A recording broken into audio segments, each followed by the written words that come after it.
A very significant event took place in the temple the day after the first day of Pesach each year. We were commanded and instructed to bring an offering of barley, to wave it in the temple.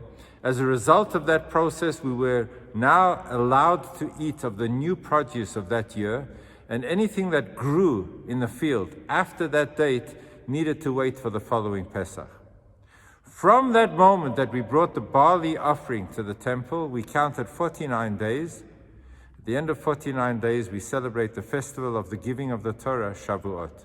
And this whole process is very relevant this week, not only because we are in the process presently, counting the days between Pesach and Shavuot.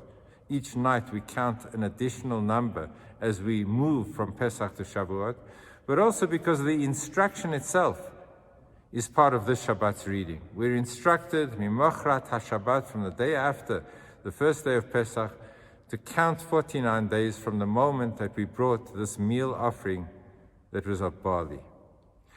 And what is strange about this offering is that every other offering in the temple, aside from two, was brought from wheat. And wheat is associated with human food. Wheat is a more elevated form of grain.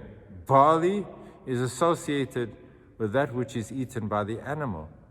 The only other time barley was brought to the temple was when there was a suspected adulteress who needed to go through a process of being tested to see whether she in fact had been untrue to her husband or not. And there we can understand why barley is used. Because if animal fodder needs to symbolize some action, it would symbolize a situation where human beings have undermined their relationships, their responsibilities, their love for their spouse, and that would be an appropriate time to bring out the animal, to identify with the animal instinct.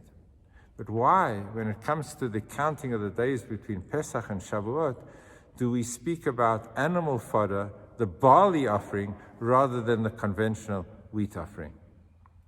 The day after Pesach was a significant date, because as important as miracles are, when God intervenes and does something completely out of the ordinary, does something that transcends the capacity of a human being, as he did when he brought about the exodus from Egypt, the next day, the morrow, the day after the night before, defines the importance of that miracle. It defines it by what is the response of a human being. And rather than being in a drunken stupor because we had experienced this overwhelmingly happy event of the Exodus, our freedom that we tasted for the first time, rather than being caught up in our own selves in an ecstatic expression of joy, we began a process the day after Pesach, counting towards Shavuot. We recognized that it is not just the act of God through a miracle that brings about freedom, but the response of a human being to elevate ourselves day by day to the moment that we receive the Torah, responsibility, accountability, commitment to a better future. And so it is precisely the elevation of the offering of the barley, which represents a human being bringing up the animal instinct, the lowest, most base elements of a human being, elevating from that moment of rock bottom in Egypt, step by step, responding to God's overture of the miracle by being present and being responsible, being accountable, responding with the human element, and ensuring that we elevate ourselves step by step to the moment that we receive the Torah. So this week, we're not only counting these 49 days, we are also discussing it in the reading of this Shabbat. May Hashem give us the ability to recognize the morrow, the day after, the moment after the good things happen in life. They are as definitive as the miracles that God initiates in our lives. How do we respond?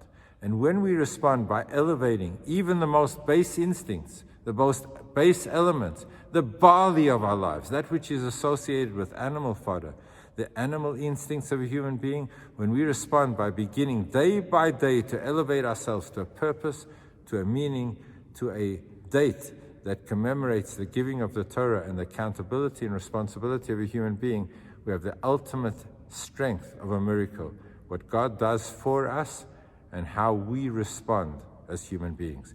May we respond to all of God's greatest gifts in this world by being accountable, responsible, mature, committed human beings to live up to what God would want us to achieve in this world.